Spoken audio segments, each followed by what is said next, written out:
Bonjour à tous, bienvenue pour la 28e vidéo sur Dart. Donc la catégorie c'est les collections et on va parler ici des maps. Donc maps, c'est un type de collection qui est assez répandu, surtout quand on travaille avec des bases de données, donc du type Firebase qui utilise du JSON. Donc en gros c'est assez utilisé et c'est très important de maîtriser ça parce qu'en fait ça va vous permettre de faire votre back-end tout simplement. Et de charger des données. Par exemple, là j'ai pris un exemple d'utilisateur. Donc par exemple ici, on va faire un map qui concerne un user. Donc on va l'appeler user. Et entre accolades, on va y mettre des paires, des paires clés-valeurs. C'est une map. Map en anglais, ça veut dire une carte. Donc c'est un peu la carte à suivre pour la base de données, la carte à suivre pour enregistrer vos données. Donc ici, pour un user, on va lui enregistrer trois clés. Donc ça va être la clé nom, âge et taille. C'est vraiment comme un cas réel en fait d'une vraie base de données qui va traiter des users. Il pourrait avoir le mail aussi, le numéro de téléphone, etc. Donc pour la clé name, on va mettre Olivier. Pour âge, on va mettre 43, donc un int. Et pour la taille, 1,84. Donc je vais vous montrer comment ça marche. Hop, ici, donc on va créer une variable qu'on va appeler name, parce qu'on veut sortir le nom et l'imprimer ici. Et donc pour imprimer le nom, on va aller chercher la valeur en utilisant le nom de la map et la clé. Donc la clé c'est name. Donc en fait ça va aller chercher ici dans la map quoi la clé name, ce qui est en face Olivier. On va faire une petite exécution, ça exécute bien et ça envoie bien Olivier. Il faut savoir qu'en fait une map ça peut avoir des types. Donc en fait c'est clé et valeur. Donc en fait il y a deux types, c'est un peu particulier. Donc je l'ai copié-collé, je vais vous le coller ici tout de suite, comme ça vous allez comprendre. Je vais vous l'expliquer rapidement. Ici on va avoir un premier type qui va concerner les clés. Donc les clés en général c'est tout le temps des strings. Donc ça peut être autre chose, mais en fait en général vous verrez que c'est souvent des strings. Donc name, âge et age. Donc vous voyez bien, c'est des strings, pas de souci.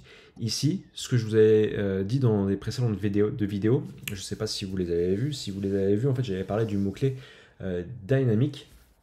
Et j'avais dit qu'en fait, il fallait l'utiliser en sachant ce qu'on faisait et c'était surtout utilisé dans les JSON. Et dans les JSON, c'est ce qui est utilisé par exemple dans Firebase, dans les bases de données. Donc c'est ici en gros que ça s'utilise le plus fréquemment. Et pourquoi dynamic? C'est parce qu'en fait, toutes les valeurs ici peuvent être différentes. Parce qu'en fait, quand vous créez un utilisateur, tout simplement, vous pouvez y mettre des booléens, des strings, des int, même des points de carte pour si on les géolocalise. On peut y mettre plein de choses. Donc en fait, il faut toujours laisser dynamic. Enfin, ou pas. Après, si vous avez que des strings, vous pouvez mettre string. Mais voilà.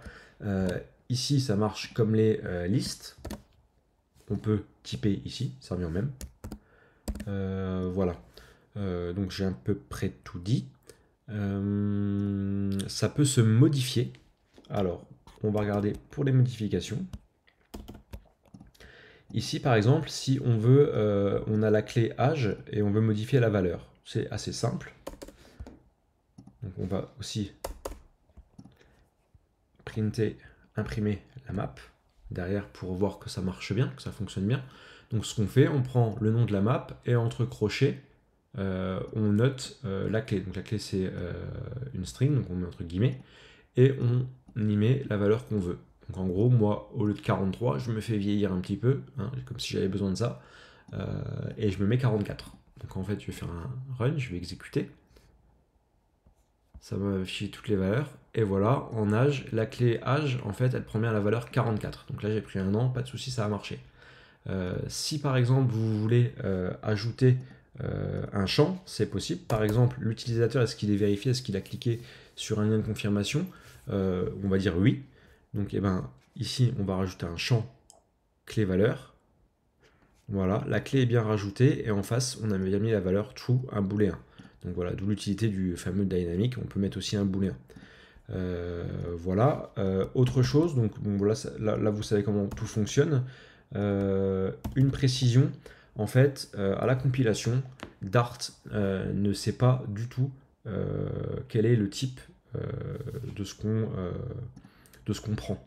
Par exemple, ici, si vous prenez var name, vous créez la variable name, vous mettez, donc vous allez chercher dans le map user la clé name, et donc c'est en gros ça c'est la valeur Olivier. Et en fait, quand on prend ça comme ça, en fait, Dart à la compilation ne sait pas du tout que c'est une string. Parce que là, c'est bien une string, mais il ne sait pas du tout. Donc, ce qu'il faut faire, en fait, donc déjà pour vérifier, savoir s'il sait si c'est une string ou pas, on va regarder s'il nous propose les méthodes. Là, il ne nous propose aucune méthode, donc en fait, clairement, il n'a rien identifié du tout. Donc, on revient en arrière. Donc, qu'est-ce qu'on doit faire? Donc, une première possibilité, c'est explicitement dire bah, name, moi, je dis c'est une string. Donc, pas de souci. Je vais faire ça, je vais voir, est-ce qu'il nous propose des méthodes pour les strings? Oui, il nous propose des méthodes pour les strings. Donc là, effectivement, ça marche. Par contre, c'est très peu utilisé, donc je ne vais pas rentrer dans les détails.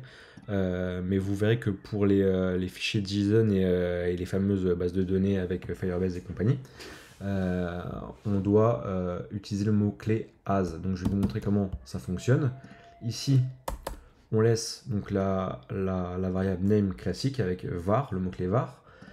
Et ce fameux, ce qui équivaut à Olivier, on va le passer avec as en disant as, c'est comme en anglais, ça veut dire comme en français.